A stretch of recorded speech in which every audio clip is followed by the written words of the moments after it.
the course of digital logic design, we decided to make the game of Flappy Bird. Our project idea and motivations. During the brainstorming session for project ideas, we came to a consensus that we wanted to make a project which we all felt strongly towards. The next step was deciding on a project that we all felt strongly about. One of our group members had a eureka moment when he suggested we should be making the game of Flappy Bird. This was an instant hit amongst the group members since most of us had played Flappy Bird a long time ago and we all wanted to recreate the game that we once held so near and dear. The next step was trying to scour the course material and internet for some help regarding the project and how it could be better executed in a manner which pleases both the group and the one playing the game. Moving towards the general knowledge about the project. This is a synchronous sequential design since it relies on the sequence of the clock in order to work and takes an input depending on the clock cycle. Our finite state machine is a Moore model. The reason behind this is simple.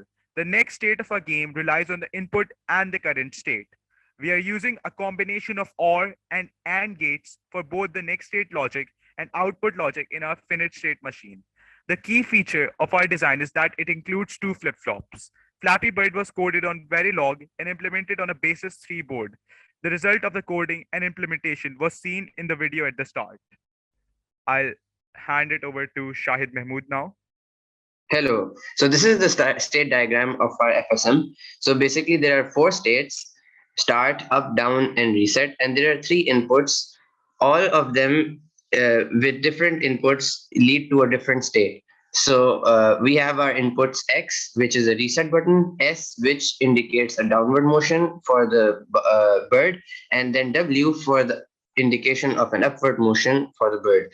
So once you're at start, you can either press W or S, and it will take you to the up state or the down state, depending on what you press.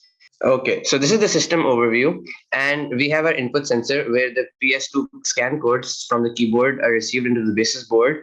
So once these are given to the mover FSM, that is our main FSM of the game, the bird gets a specific direction in which it has to move.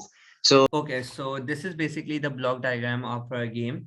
We are getting the input from a keyboard. Then that input is being handled by the input module that we have written, which basically provides the directions to the mover. That is basically our FSM module, which handles all the game operations from changing the state as well as the coordinates of the objects in the game.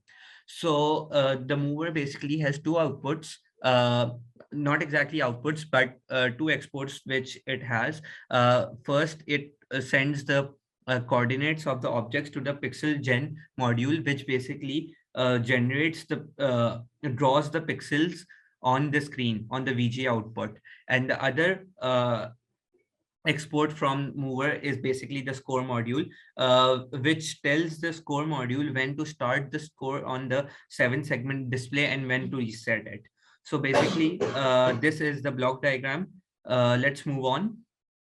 Faced a couple of challenges while not exactly a couple of, but a lot of challenges, but mainly a couple of challenges while making this project. The first one was when to increment and decrement the coordinates of the objects when the input is given, and as well as you would have seen in the preview of the game that the entire screen moves towards the left.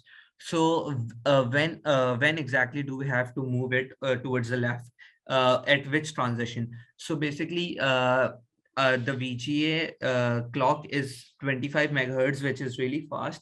So we can't exactly do it on that. So we basically added a counter to slow down the movement. So we were changing the screen coordinates for each object by dividing it by 2500 times.